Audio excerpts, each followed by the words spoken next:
janvier à sec, un mois sans alcool. C'est une tradition venue de Grande-Bretagne qui consiste à s'arrêter pendant un mois dans l'idée de tenter quelque chose en commun. La campagne Janvier sobre a été lancée ce matin. Dieu, un mois sans alcool. Et oui, le Dry January ou le janvier sec, comme on dit par chez nous, mais c'est beaucoup moins stylé qu'en anglais. Un mois sans boire durant tout le mois de janvier. Et aujourd'hui, c'est le défi que j'ai envie de te proposer. En deux mots, le Dry January, qu'est-ce que c'est? Il y a à peu près 8 ans, en Angleterre, un jour, un mec, qui s'appelait John, je crois, il s'est réveillé avec une méga gueule de bois. Et ce jour-là, il s'est dit ça. Oh putain, quelle putain de gueule de bois. Oh là là, quelle heure est-il? Bon, je prends une décision. J'arrête de boire tout le mois de janvier. Et j'appellerai ça le Dry January. Ça, c'est une bonne idée. Oh nom de Dieu, ma tête. Le Dry January était né. Quelques années plus tard, Eric, un Français, se réveilla dans sa cave et il se dit ça. Oh, mais cette gueule de bois. Mais je suis où? Mais punaise, je me suis endormi dans ma cave. Mais je suis encore carrément bourré. Oh là là. Ça va pas du tout ça. Bon allez, allez, comme mes amis anglais, le Dry January. Allez, allez, je commence lundi. Le Dry January, c'est parti. Carrément. Et oui, tu l'as compris, le Dry January avait réussi à passer la Manche. Et cette année, les amis, cette année, il débarque en Suisse. Alors tu vas te dire pourquoi est-ce que je suis en train de promouvoir ce mouvement? Eh ben c'est très simple, il y a à peu près une année, au mois de janvier, j'ai fait une pause d'alcool d'environ 6 mois. Alors j'étais pas un gros buveur, mais je buvais quand même toutes les semaines, principalement le week-end, plutôt du vin puis de la bière. Tout ce qui était rhum coca, j'ai donné dans ma jeunesse, dans les boîtes de nuit, c'est bon. Et donc j'ai arrêté de boire, j'ai fait 2 vidéos où je fais un bilan aux 3 mois et un bilan aux 6 mois. Et au mois d'octobre, j'ai été contacté par la Croix-Bleue.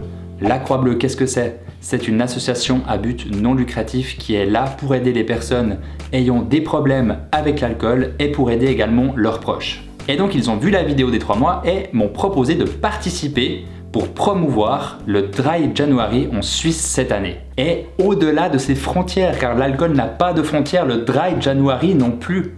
Alors est-ce que je vais essayer de te convaincre de 25 arguments que boire de l'alcool c'est pas bien, que de faire une pause c'est très bien? Non, je suis pas là pour ça. Mais moi ce qui m'intéresse, ce qui me questionne, c'est que si tu vas dans la rue et tu demandes à peu près à n'importe qui t'explique 5 points positifs à faire une pause d'alcool et 5 points négatifs à boire de l'alcool, il va les trouver, il les sait, tout le monde les sait à peu près. Mais pourquoi la plupart de ces personnes ne feront pas le Dry January?